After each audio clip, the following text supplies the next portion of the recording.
నా వలన నష్టమే కలిగినా, అవమానమునే కలిగించినా, నే కోల్పోయినవన్నీ నాకిచ్చి విందు చేసే మంచి సాక్ష్యమిచ్చావా.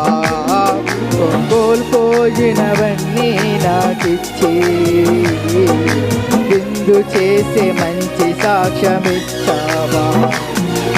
ప్రేమగల తండ్రి, కృపగల యేసు, దయగల ఆత్మా నీకే స్తోత్రము.